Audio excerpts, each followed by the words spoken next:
Pour la saison 2021, Eric Tanisi du TRT 27, tu innoves en t'engageant pour la première fois dans l'intégralité du championnat mondial d'endurance. Est-ce que tu peux nous en donner les raisons, s'il te plaît? Eh ben, c'est simple, hein. Cette année, je suis en pré-retraite depuis le 1er janvier, donc j'avais beaucoup plus de disponibilité pour faire le championnat. L'année dernière, on n'a pas roulé, donc on n'a pas fait de course, donc j'avais un petit peu d'argent d'avance. Et puis j'ai mon concessionnaire Bazar La Bécane là qui me donne un coup de main avec les pneus. Et donc tout ça additionné fait que c'était le bon moment pour que on fasse toutes les courses du championnat Superstock. Est-ce que tu peux nous rappeler les dates du championnat 2021, s'il te plaît? On commence par les 24 heures du Mans, donc le 20 avril. Ensuite, les 8 heures d'Oschorschleben en Allemagne, le 23 mai. Et on continue par le Boulder au mois de septembre, donc les 18-19 septembre. Et on finit au Portugal pour les 12 heures d'Estoril le 16 octobre. Eric Tanisi, qu'est-ce qui te motive pour tout le temps passé en endurance moto? C'est tout simple, la passion. J'ai été pilote et je voulais continuer en tant que team manager, donc c'est la passion de la moto. En plus de ça, je crois que c'est la première fois que tu vas rouler à Oschorschleben et que tu vas rouler à Estoril. Ça va être vraiment une découverte pour toi et ton équipe. Oui, tout à fait. Ça va être une première, mais bon, c'est justement de sortir des 24 heures du Mans et du Boulder qu'on a fait jusqu'à maintenant. Ça va nous changer et puis c'est un challenge aussi pour tout le monde. Pour préparer la saison 2021, tu as mieux organisé ton team. Est-ce que tu peux nous donner des détails, s'il te plaît? Oui, on a profité au mois de mars du confinement.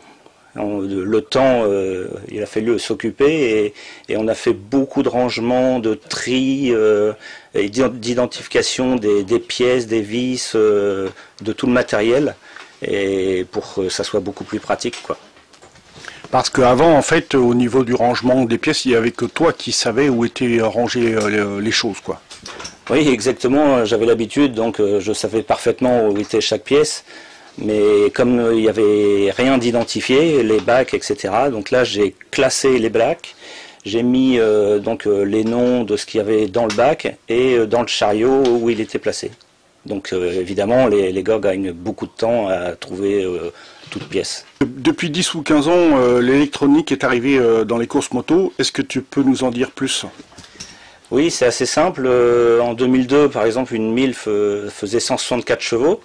Aujourd'hui, on arrive à 210 chevaux et sans l'électronique, c'est impossible de maîtriser, pour un pilote aujourd'hui, de maîtriser parfaitement, et l'électronique permet de limiter dans certaines phases de pilotage.